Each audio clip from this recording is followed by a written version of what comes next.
নববর্ষের নতুন সূর্যের আলো, নতুন আশার শুরু। বসুন্ধরা আবাসিক এলাকায় শুরু হলো পহেলা বৈশাখের উদযাপন।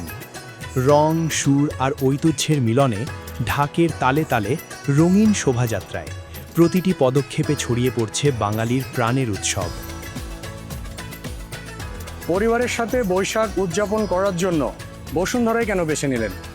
বসুন্ধরা হচ্ছে এখন বাংলাদেশের অত্যন্ত ভাইব্রেন্ট একটি রেসিডেন্সিয়াল এরিয়া এবং অত্যন্ত সিকিউর এবং অত্যন্ত অর্গানাইজড।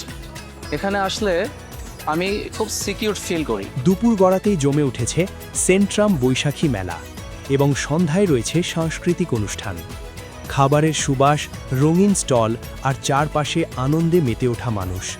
কেউ এসেছে পরিবারের সাথে, কেউ বন্ধুদের নিয়ে। প্রত্যেকের গল্পে একটাই সুর, আনন্দ আর একসাথে থাকার অনুভূতি। বসুন্ধরায় তো প্রত্যেকটা ব্লকেই আমার মনে হচ্ছে মেলা বসেছে। আজ আমরা সারাদিন বসুন্ধরাতেই ছিলাম। এই এত মেলা, আই ব্লকে, জি ব্লকে, এই মেলা ছেড়ে আমরা কিন্তু আজকে বাইরে কোথাও যাইনি।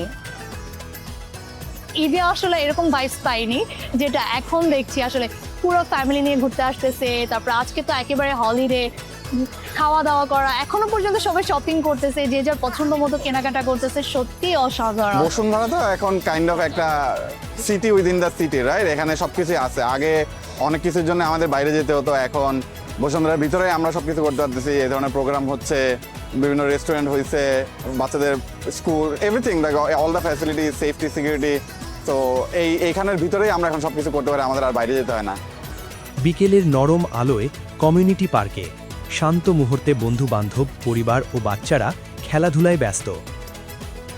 ঠিক একই সময় এবিজি মাঠে চলছিল বসুন্ধরা হাউজিংয়ের আয়োজিত বৈশাখী মেলা এবং সাংস্কৃতিক অনুষ্ঠান।